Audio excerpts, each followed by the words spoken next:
TSPSC group 1, group 2 తదితర ఉద్యోగాల కోసం టీశాట్ వీక్షిస్తున్నటువంటి అభ్యర్థులందరికీ కూడా టీశాట్ తరపున ధన్యవాదాలు. ప్రిలిమ్స్ కమ్ మెయిన్స్ సంబంధించిన గ్రూప్ 1లో జియోగ్రఫీని మనం చర్చిస్తున్నాం. ఇప్పటివరకు అనేక ఎపిసోడ్లు మనం చూస్తున్నాం. ఈరోజు ఈ సెషన్లో భారతదేశ నదీ వ్యవస్థకు సంబంధించినటువంటి ఇండియన్ డ్రైనేజ్ సిస్టంలో వెస్ట్ ఫ్లోయింగ్ రివర్స్ గురించి మనము పరిశీలిద్దాం. వెస్ట్ ఫ్లోయింగ్ రివర్స్ అంటే పశ్చిమానికి ప్రవహించేటటువంటి నదులు కనుక మనం చూసినట్లయితే మనం 2 విభాగాలుగా వీటిని మనం అధ్యయనం చేయొచ్చు. ఒకటి నార్త్ వెస్ట్ ఇండియన్ సైడ్ నుంచి సెంట్రల్ ఇండియా నుంచి వచ్చేటటువంటి నదీ వ్యవస్థ అంటే లూని, సబర్మతి, మాహి, నర్మదా, తపతి ఇదంతా కూడా ఒక వ్యవస్థ అయితే, రెండవది పశ్చిమ కనుమల నుంచి ప్రవహించేటటువంటి అరేబియా సముద్రంలో డ్రైన్ అయ్యేటటువంటి నదీ వ్యవస్థ. ఇవన్నీ కూడా చిన్న చిన్న నదులు, వీటికి కూడా చాలా ప్రాముఖ్యం ఉన్నటువంటి నదులు ఇవన్నీ కూడా. వీటన్నిటి కూడా మనం ఇప్పుడు చర్చిద్దాం.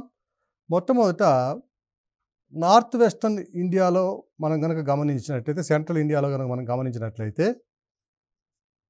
ఇక్కడ లూని, సబర్మతి, మాహి,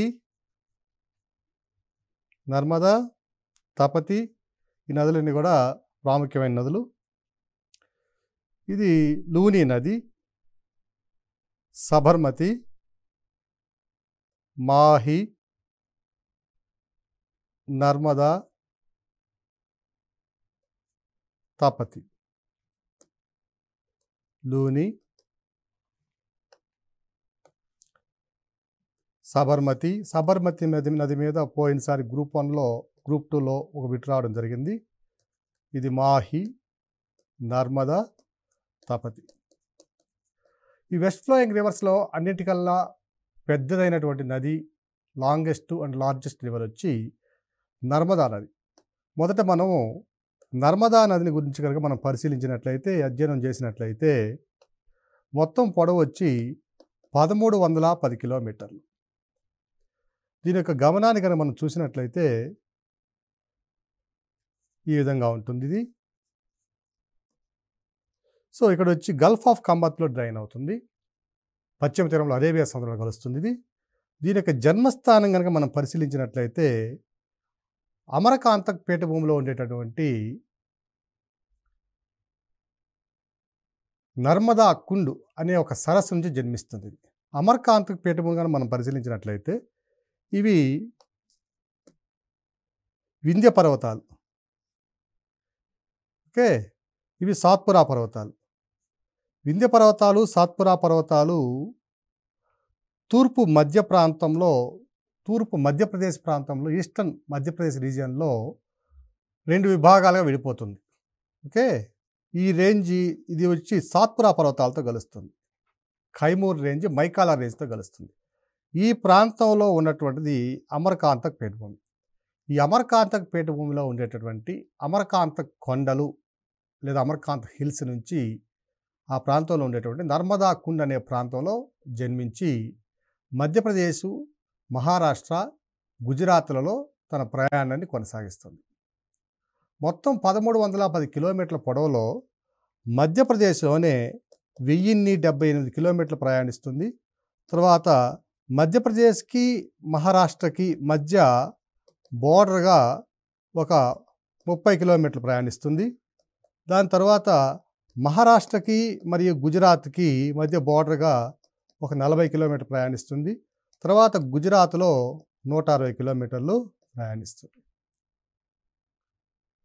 సో అత్యధికంగా నర్మదా నది ఎందులో తన నదీ హరివాణాన్ని కలిగి ఉంది అంటే అది మధ్యప్రదేశ్లో తన నదీ హరివాణాన్ని కలిగి ఉంది.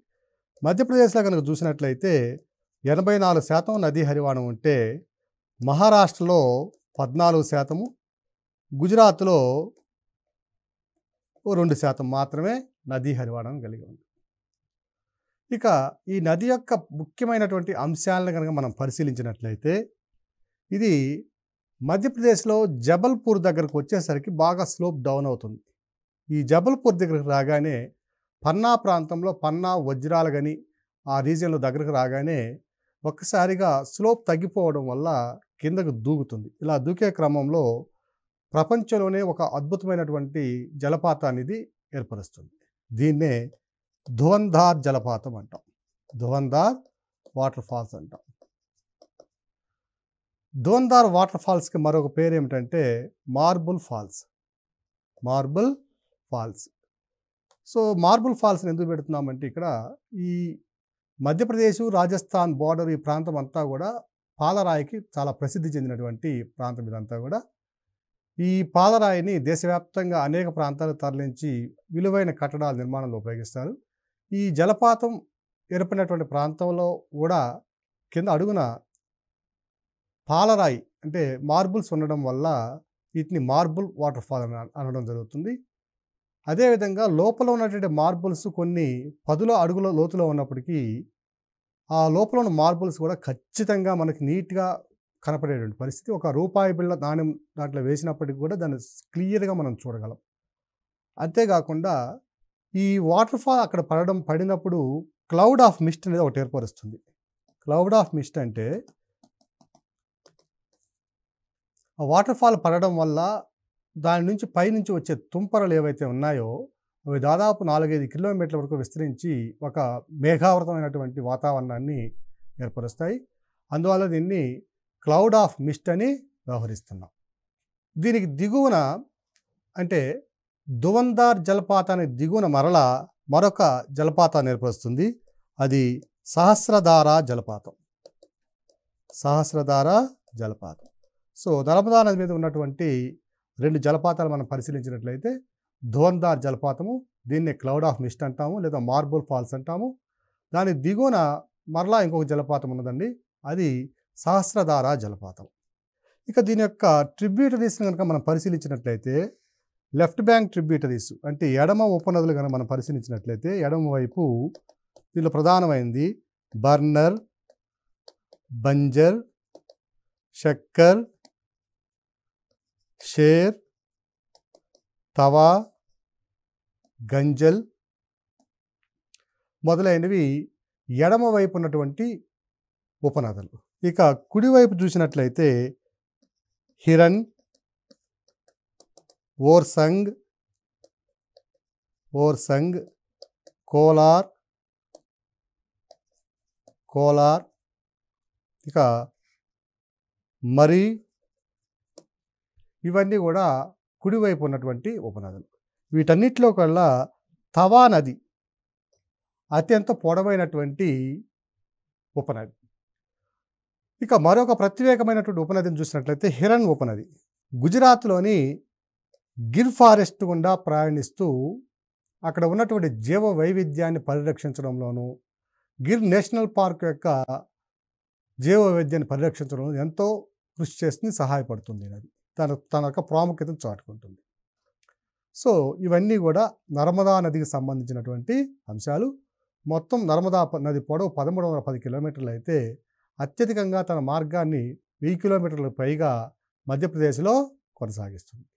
నర్మదా నది పైన ఉన్నటువంటి ప్రముఖమైనటువంటి ఆనకట్టల్ని, డ్యామ్స్ని కనుక మనం పరిశీలించినట్లయితే అది హైడల్ పవర్ స్టేషన్ కావచ్చు లేదా మ్యాన్మేడ్ రిజర్వాయర్ కావచ్చు. వీటిని కనుక పరిశీలించినట్లయితే ప్రధానమైనటువంటిది పైనుంచి కనుక మనకు అంటే ఈస్ట్ నుంచి వెస్ట్కి కనుక వచ్చినట్లయితే లేదా నార్త్ ఈస్ట్ నుంచి సౌత్ వెస్ట్కి వచ్చినట్లయితే బర్గి డ్యామ్, ఇందిరాసాగర్,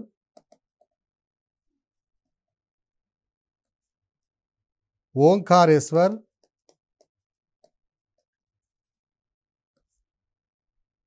సర్దార్ సరోవర్, మహేశ్వర్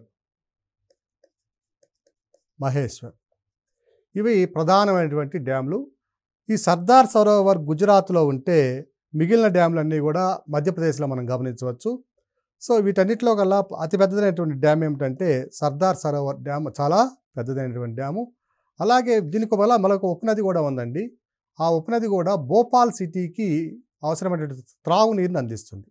ఆ నది పేరు కోలార్ నది. సో భోపాల్కి సమీపంలో జన్మించేటటువంటి ఈ కోలార్ నది నర్మదా నదికి ఉన్నటువంటి ఉపనదిలో చిన్న ఉపనది. దీని మీద నిర్మించబడినటువంటి కోలార్ డ్యాము భోపాల్ నగరానికి అవసరమైనటువంటి త్రాగునీటిని అందిస్తుంది. ఇవి నర్మదా నదికి సంబంధించినటువంటి ప్రధానమైనటువంటి విషయాలు. ఇక మరొక నది, నర్మదా నది తర్వాత రెండవ అతిపెద్ద నది అయినటువంటి తపతీ నదిని కనుక మనం పరిశీలించినట్లయితే, తపతీ నది యొక్క మొత్తం పొడవు 724 కిలోమీటర్లు. It is second longest and largest west flowing river of India. Narmada నది కనుక చూసినట్లయితే కృష్ణా గోదావరి తరువాత, అంటే గంగా, గోదావరి, బ్రహ్మపుత్ర, కృష్ణ ఈ నదుల తర్వాత అత్యంత పెద్దదైనటువంటి నదీ వ్యవస్థ నర్మదా నదీ వ్యవస్థ. దాని తరువాత వచ్చినటువంటి రెండవ పశ్చిమానికి ప్రవహించే నదులలో రెండవ అతిపెద్ద నదీ వ్యవస్థ తపతి. దీని మొత్తం పొడవు 724 కిలోమీటర్లు. చాలాసార్లు ఇప్పుడు మనం చెప్పబోయే అంశము గ్రూప్స్లో కానీ సివిల్స్లో కానీ అడిగినటువంటి ప్రశ్న ఇది. నర్మదా నదికి గల మరొక పేరు ఏమిటంటే గిరికర్ణిక. పురాణాల్లో దీన్ని గిరికర్ణిక అంటారు. అలాగే twin of Narmada, hand made of Narmada అని కూడా వ్యవహరిస్తారు. అంటే నర్మదా నది యొక్క చెలికత్తె అని, నర్మదా నది యొక్క కవల అని కూడా వ్యవహరిస్తారు. నర్మదా నది వింధ్యా సాత్పురా పర్వతాల మధ్య ఉన్నటువంటి రిఫ్ట్ వ్యాలీలో ఒక లోయలో ప్రవహిస్తే, తపతీ నది సాత్పురా పర్వతాల దక్షిణాన ప్రవహిస్తుంది. ఈ సాత్పురా పర్వతాల దక్షిణాన ఉన్నటువంటి ప్రవహించే ఈ నది ఎక్కడ జన్మిస్తుందంటే ముల్తాయ్ అనే ప్రాంతంలో జన్మిస్తుంది. ఇది మధ్యప్రదేశ్లోని బేతుల్ జిల్లాలో సాత్పురా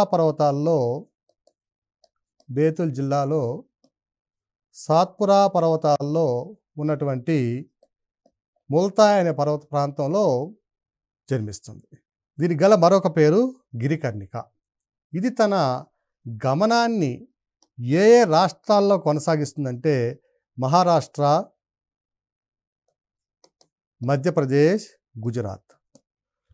గుజరాత్లో సుమారుగా ఒక 88-89% తన నదీ హరివాణాన్ని కలిగి ఉంది. మొత్తం వైశాల్యంలో 51,000 చదరపు కిలోమీటర్లకు పైగా తన హరివాణాన్ని కలిగి ఉంది. తర్వాత మహారాష్ట్రలోకి వచ్చేసరికి ఒక 9,800 చదరపు కిలోమీటర్లు, గుజరాత్లో 3,837 చదరపు కిలోమీటర్ల మేర తన హరివాణాన్ని విస్తరించి ఉంది. దీనికి ఉన్నటువంటి ప్రత్యేకతలు కనుక మనం గమనించినట్లయితే, లెఫ్ట్ బ్యాంక్ ట్రిబ్యూటరీస్ కనుక చూసినట్లయితే, left bank tributaries Betul, Patkai, Ganjal, Dantaraj, Mor, Arunavati, Bokad, Gomati,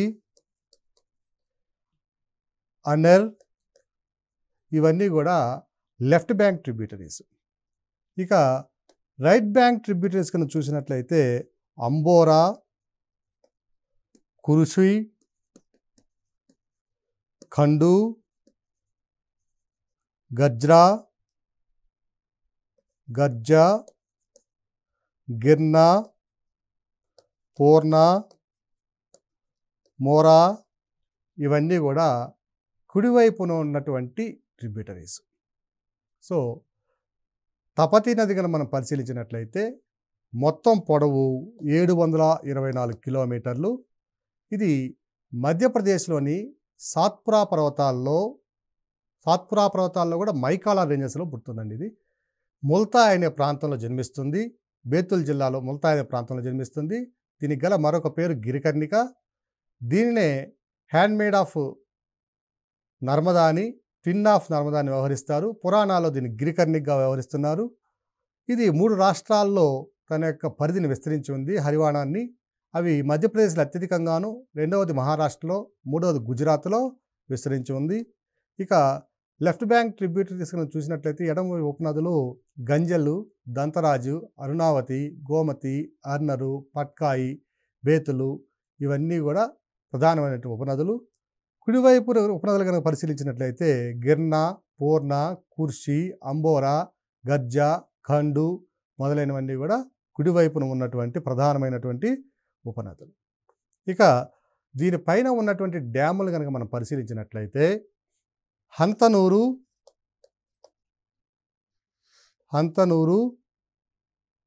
గిర్న, Dahigaon డ్యాములు దీని మీద ఉన్నటువంటి ప్రధానమైనటువంటి డ్యాములు. ఈ 3 డ్యాములు కూడా ఇది హంతనూరు నుంచి మహారాష్ట్రలో ఉంటే గిర్న, దహిగాం డ్యాములు గుజరాత్లో ఉన్నాయి. ఈ నది యొక్క ప్రత్యేకత ఏమిటంటే మహారాష్ట్రలోని విదర్భ ప్రాంతం గుండా ప్రయాణించి ఆ ప్రాంతాన్ని సస్యశ్యామలం చేయడంలో కొంతవరకు ప్రధాన పాత్ర పోషించడం ఈ నది యొక్క ప్రత్యేకత. ఇది ఈ 3 రాష్ట్రాల గుండా ప్రయాణించి నర్మదా నదికి దిగువన గల్ఫ్ ఆఫ్ కంబత్లో అరేబియా సముద్రంలో కలిసిపోతుంది. ఇవి తపతీ నది యొక్క ప్రధానమైన అంశాలు. ఇక వెస్ట్ ఫ్లోయింగ్ రివర్స్లో దాని తరువాత మరొక నదిని కనుక పరిశీలించినట్లయితే సబర్మతి నది. మొత్తం పొడవు సుమారుగా 370 కిలోమీటర్ల సబర్మతి నది. ఇది 2 నదుల కలయిక. సబర్ మరియు హర్మతి అనే 2 నదుల కలయిక.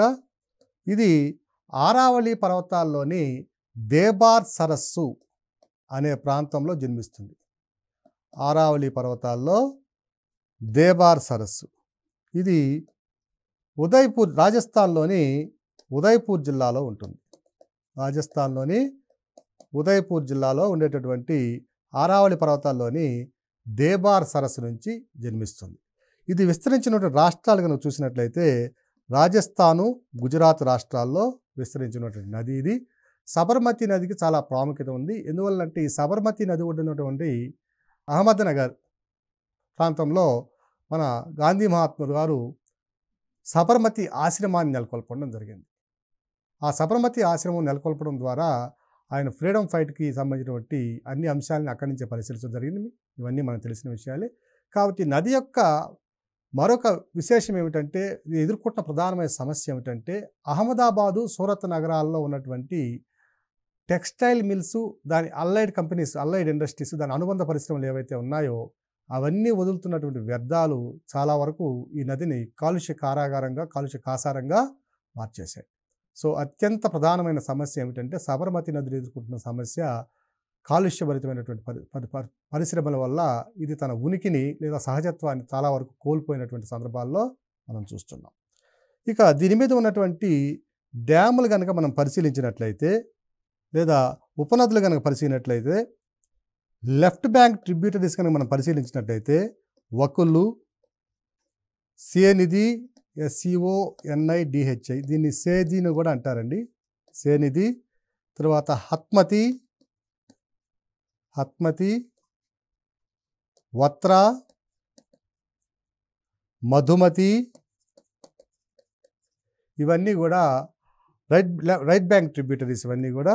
ఇక లెఫ్ట్ బ్యాంక్ ట్రిబ్యూటరీస్ కనుక మనం పరిశీలించినట్లయితే సై, సిరి, ధమ్ని ఇవి మరొక వైపు ఉన్నటువంటి ఉపనదులు. సో సబర్మతి నది కనుక పరిశీలించినట్లయితే ఇది మొత్తం పొడవు సుమారుగా 370 కిలోమీటర్లు ఉంటే ఆరావళి పర్వతాల్లో రాజస్థాన్లోని ఉదయపూర్ జిల్లాలో దేబార్ లేక్ నుంచి జన్మిస్తుంది. ఇది తన గమనాన్ని రాజస్థాన్ నుంచి గుజరాత్లో ప్రవేశించి గుజరాత్లోని గల్ఫ్ ఆఫ్ కంబత్ వద్ద అరేబియా సముద్రంలో కలుస్తుంది.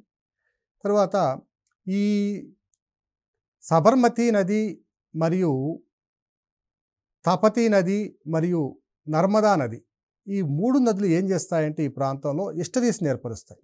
అంటే చిన్న చిన్న దీవుల్ని, ఆ దీవులకు అటువైపు ఇటువైపు నీళ్లు ఉండే విధంగా ఉండితే దాన్ని ఎస్టరీస్ అంటాము. ఈ ఎస్టరీస్ని ఏర్పరిచినప్పుడు వీటిలో ఉన్నటువంటి దీవుల్లో అలియాభట్ దీవి అనేది ఒక ప్రధానమైనటువంటి దీవి. అలియాభట్ దీవి, దీన్ని 2-3 సార్లు సివిల్స్లో కూడా దీన్ని అడగడం జరిగింది. ఒకసారి గ్రూప్ 1లో కూడా గ్రూప్ 2లో అడిగినట్టు నాకు గుర్తుందండి. ఇది సబర్మతి నదికి సంబంధించినటువంటి ప్రధానమైనటువంటి అంశాలు. మరొక వెస్ట్ ఫ్లోయింగ్ రివర్ని కనుక మనం పరిశీలించినట్లయితే మాహీ నది. దీని యొక్క మొత్తం పొడవు 583 కిలోమీటర్లు. ఇది మహికంఠ హిల్స్, వింధ్య పర్వతాల్లోని మహికంఠ కొండల్లో జన్మిస్తుంది. మాహీ నది మొత్తం పొడవు 583 కిలోమీటర్లు. ఇది వింధ్య పర్వతాలు మహికంఠ కొండల్లో జన్మిస్తుంది. ఏ రాష్ట్రాల్లో తన ప్రయాణాన్ని కొనసాగిస్తుందంటే మధ్యప్రదేశ్, రాజస్థాన్, గుజరాత్ రాష్ట్రాల్లో తన ప్రయాణాన్ని కొనసాగిస్తుంది. వడోదరా సిటీ కూడా ఈ నది ఒడ్డున ఉంది. వడోదరా సిటీ పక్కనే ఈ నది ప్రయాణిస్తుంది. ఇక ట్రిబ్యూటరీస్ కనుక మనం పరిశీలించినట్లయితే, ఉపనదులను కనుక మనం చూసినట్లయితే వీటిలో ప్రధానమైంది సోము, అనాసు, పనము. ఈ చిన్న చిన్న విషయాలని మీరు తీసివేయకండి అభ్యర్థులందరూ కూడా. రాను రాను ఈ చిన్న చిన్న సూక్ష్మమైన అంశాల్లోకి వెళ్ళేటువంటి పరిస్థితి ఉంది రాబోయే రోజుల్లో. కాబట్టి ఈ ఉపనదులు కూడా వీలైనంత ఎక్కువగా గుర్తుపెట్టుకోవడానికి ట్రై చేయండి. సో ఉపనదులు కనుక చూసినట్లయితే సోము, అనాసు, పనము. సో ఇవన్నీ కూడా దీని యొక్క ప్రధానమైన ఉపనదులు. ఇక దీనికి సంబంధించినటువంటి మరొక అంశాన్ని పరిశీలించినట్లయితే, దీని మీద ఉన్నటువంటి డ్యాములను కనుక మనం పరిశీలించినట్లయితే కడనా డ్యాము, మాహీ డ్యాము, వంకబోరి డ్యామ్. మనం అనుకుంటున్నాం ఈ వంకబోరి డ్యామ్ని గ్రూప్స్లో 2 సార్లు అడగడం జరిగింది ఇప్పటికీ. ఈ వంకబోరి డ్యామ్ వచ్చి గుజరాత్లో ఉంటుంది, మాహీ డ్యామ్ వచ్చి రాజస్థాన్లో ఉంటుంది, కడనా డ్యామ్ కూడా గుజరాత్లో ఉంటుంది. సో కడనా, మాహీ డ్యామ్, వంకబోరి ఇవి దీని మీద ఉన్నటువంటి ప్రధానమైనటువంటి డ్యామ్స్. వంకబోరి డ్యామ్ను ఇప్పటికీ 2 సార్లు అడగడం జరిగింది. అలాగే మరొక వెస్ట్ ఫ్లోయింగ్ రివర్ని కనుక మనం పరిశీలించినట్లయితే లూనీ నది. వెస్ట్ ఫ్లోయింగ్ అంటే పశ్చిమాన్ని ప్రవహించే నదులను పరిశీలించినట్లయితే మనం ఇప్పటి వరకు సబర్మతి, మాహీ, నర్మదా, తపతి నదులను పరిశీలించాం. ఈ నదులన్నీ కూడా గల్ఫ్ ఆఫ్ కంబత్ సింధు శాఖలో అరేబియా సముద్రంలో, గుజరాత్లో అరేబియా సముద్రంలో ఇవన్నీ కూడా తమ ప్రయాణాన్ని ముగిస్తాయి. అంటే the drain into the Arabian sea. ఈ ఒక్క నది మాత్రము సముద్రంలో కలవడానికి అవసరమైనంత నీరు లేక రాజస్థాన్లో జన్మించి గుజరాత్లోని వెట్లాండ్స్ అంటే మార్షీ ల్యాండ్స్ ఉంటాయి, అక్కడ చిత్తడి నెలలు, ఆ చిత్తడి నెలలో తన ప్రయాణాన్ని ముగిస్తుంది. ఇక ఈ నది జన్మస్థానం చూసినట్లయితే మొత్తం పొడవు 511 కిలోమీటర్లు అయితే ఇది రాజస్థాన్లోని ఆరావళి పర్వతాల్లో నాగా కొండల్లో జన్మిస్తుంది. దీన్ని మొదటిలో దీని పేరు ఏమిటంటే సాగర్మతి అంటాం. లూనీ నది యొక్క మొదటి దశలో దీన్ని సాగర్మతిగా వ్యవహరిస్తారు. రాజస్థాన్లో మరికొంత దూరం ప్రయాణించిన తరువాత అక్కడ సరస్వతి అనే ఒక లేక్ గుండా, సరస్సు గుండా ప్రయాణిస్తుంది. ఇది కొంచెం బ్రాకిష్ వాటర్, అంటే సెలనిటీ కొంచెం తక్కువ. బ్రాకిష్ వాటర్కి సెలైన్ వాటర్కి తేడా ఏమిటంటే, సెలనిటీ కనుక 24 గంటలు తక్కువ ఉంటే దాన్ని బ్రాకిష్ అంటాం, 24 కంటే ఎక్కువ ఉంటే దాన్ని సెలైన్ వాటర్ అంటాం. సో ఈ బ్రాకిష్ లేక్ గుండా ప్రయాణించడం ద్వారా అప్పటి వరకు మంచినీటి నదిగా ఉన్నటువంటి ఈ నది ఇప్పుడు ఉప్పు నీటిగా మారుతుంది. సో ఈ సరస్వతి నదితో కలిసిన తరువాత దీన్ని లూనీ నదిగా వ్యవహరిస్తున్నాం. ఈ లూనీ నది మళ్ళా తన దిగువన సరస్వతి నదితో కలిసిన తర్వాత దిగువన మన దేశంలో అత్యంత పెద్దైనటువంటి ఉప్పునీటి సరస్సు సాంబార్ సరస్సు. ఈ సాంబార్ సరస్సు గుండా ప్రవేశించి గుజరాత్లో తన ప్రయాణాన్ని ముగిస్తుంది. అక్కడ ఉన్నటువంటి మార్షీ ల్యాండ్స్ ఏవైతే ఉన్నాయో, చిత్తడి నేలలు ఏవైతే ఉన్నాయో ఆ చిత్తడి నేలలో తన ప్రయాణాన్ని ముగిస్తుంది. ఇది లూనీకి సంబంధించినటువంటి అంశం. సో దీని యొక్క జన్మస్థానం ఆరావళి పర్వతాల్లో ఉన్నటువంటి నాగా కొండలు. దీన్ని మొదట్లో సాగర్మతిగా వ్యవహరిస్తున్నాం. తరువాతి దశలో సరస్వతి నదితో కలిసిన తర్వాత ఇది ఉప్పు నీటిగా మారుతుంది.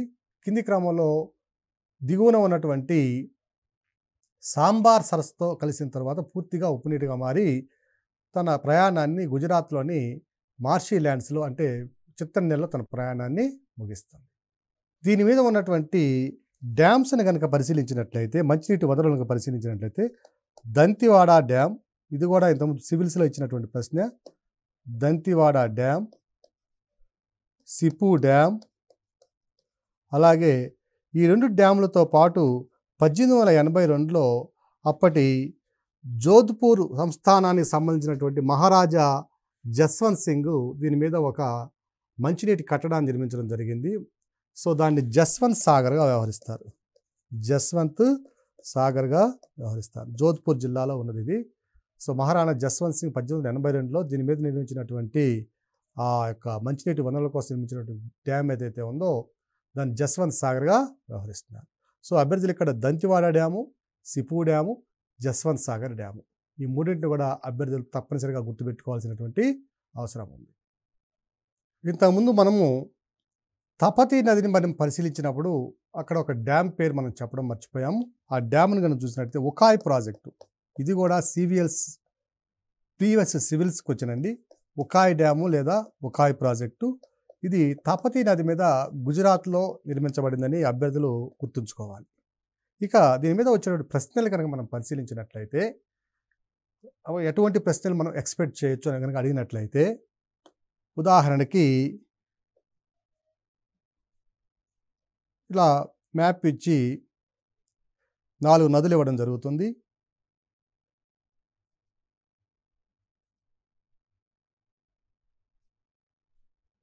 ఇది ఈ నదులు యొక్క జన్మస్థానము లేదా ఆ నదులను డైరెక్ట్గా గుర్తించమని అడగవచ్చు.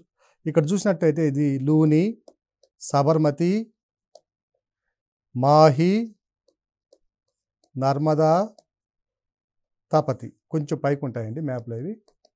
తపతి. సో ఈ విధంగా లూని, సబర్మతి, మాహి, నర్మదా, తపతి ఇచ్చి వాటిని వరుస క్రమంలో అరేంజ్ చేయమనడానికి అడగడానికి అవకాశం ఉంది. అలాగే ఈ 4 నదులు లేదా ఒక 5 నదులు, వీటిలో 4 నదులను ఎంపిక చేసుకొని వీటి యొక్క జన్మస్థానాలను ఇచ్చి వాటిని మ్యాచ్ చేయమని అడగడానికి కూడా అవకాశం ఉంది. ఉదాహరణకి నర్మదా, తపతి, మాహి, సబర్మతి. ఇక్కడ ఆప్షన్స్ వచ్చి అమర్కాంతక్, సాత్పురా, వింధ్య, ఆరావళి. ఈ విధంగా కూడా మనకు ప్రశ్న ఇచ్చి ప్రిలిమ్స్లో మనల్ని ఆన్సర్ చేయమనడానికి అవకాశం ఉంది. ఇప్పుడు చూసినట్లయితే నర్మదా నది యొక్క జన్మస్థానం చూసాం మనం. నర్మదా నది ఎక్కడి నుంచి జన్మిస్తుందంటే వింధ్య పర్వతాలు తూర్పు మధ్యప్రదేశ్లోకి వెళ్ళిన తర్వాత 2గా విడిపోతాయని చెప్పుకున్నాం. పైన ఉన్న దాన్ని కైమూర్ రేంజ్ అన్నాం, ఓకేనా. సో ఈ దిగువన ఉన్నటువంటి ఏదైతే ఉందో అది వచ్చి దానికి దిగువన ఉన్న సాత్పురా పర్వతాలతో మీట్ అవుతుందని చెప్పాం. ఆ మీటింగ్ పాయింట్ ఏమనుకున్నామంటే అమర్కాంతక్ పీఠభూమి అనుకున్నాం. సో మనం ఇంతకుముందు డిస్కస్ చేసుకున్నట్లుగా నర్మదా నది యొక్క జన్మస్థానాన్ని చూసినట్లయితే అది అమర్కాంతక్ పీఠభూమి. అలాగే తపతీ నది కనుక చూసినట్లయితే తపతీ నది కూడా సాత్పురా పర్వతాల్లో మధ్యప్రదేశ్లోని తూర్పు ప్రాంతంలో బేతుల్ జిల్లాలో జన్మిస్తుందని చెప్పుకున్నాం. సో తపతీ నది యొక్క జన్మస్థానం చూసినట్లయితే సాత్పురా పర్వతాలు. ఇక మాహి నది యొక్క జన్మస్థానం చూసుకున్నాం, అది వింధ్య. సో అలాగే సబర్మతి చూసాం. సబర్ మరియు హర్మతి అనే 2 నదులుగా జన్మిస్తుందని చెప్పాము. సో సబర్మతి నది యొక్క జన్మస్థానం కూడా ఆరావళి పర్వతాలు మనం నిర్ణయించుకున్నాం. అలాగే 4 డ్యాములు ఇవ్వడము, ఆ డ్యాములకు ఉన్నటువంటి ఆ డ్యాములు ఏ నదులపై ఉన్నవి అనే దాని అంశాన్ని కూడా మనం ఇక్కడ అడగడానికి అవకాశం ఉన్నటువంటి సందర్భాన్ని మనం గమనించాలి. అలాగే ఈ ప్రాంతంలో ఆరావళి ప్రాంతం నుంచి జన్మించే నదులలో ఈ క్రింది నదిని ఏది అనేది గుర్తించని అడుగుతాడు. సో ఆ విధంగా కూడా మనకు ప్రశ్నలు అడగడానికి అవకాశం ఉంది. సో మొత్తం మీద మనం చూసినట్లయితే వెస్ట్ ఫ్లోయింగ్ రివర్స్ అనేవి చాలా ప్రాముఖ్యత కలిగిన నదులు. ఈ ప్రాంతంలో వర్షపాతం విలువలు చాలా తక్కువగా ఉంటాయి. వర్షపాతం తక్కువగా ఉండడానికి గల కారణాలు కూడా మనం గత సెషన్స్లో మనం గమనించాం. దీనికి ప్రధాన కారణం ఏమిటంటే ఆరావళి పర్వతాలు ఋతుపవన వ్యవస్థకు సమాంతరంగా ఉండడం ఒక కారణమైతే, సుదూర ప్రాంతం ప్రయాణిస్తున్నటువంటి ఋతుపవనాలు ఆ వాయువ్య భారతదేశానికి వెళ్ళేటప్పుడు దానిలో సరైనటువంటి తగినంత నీటి ఆవిరి లేదా తేమ లేకపోవడం కూడా వర్షపాతం తక్కువ గల కారణము. అలాగే మొత్తం భారతదేశం మొత్తం మీద జూన్ మొదట్లో ప్రారంభమైన ఋతుపవనాలు కేరళ తీరాన్ని తాకినప్పుడు జూన్ మొదట్లో ఫస్ట్ వీక్లో ప్రవేశించిన ఋతుపవనాలు అదే వాయువ్య భారతదేశానికి వెళ్ళేటప్పటికి జూలై 15 కావడం ఒక ప్రధాన కారణంగా ఉంది. అంటే 45 రోజుల పాటు ఆలస్యంగా ప్రయాణించినటువంటి ఈ ఋతుపవనాలు అక్కడ ఉన్నటువంటి విస్తరించి ఉన్నటువంటి సమయ పరిధి కూడా తక్కువ కావడం వల్ల ఈ ప్రాంతంలో వర్షపాతం చాలా తక్కువగా ఉంటుంది.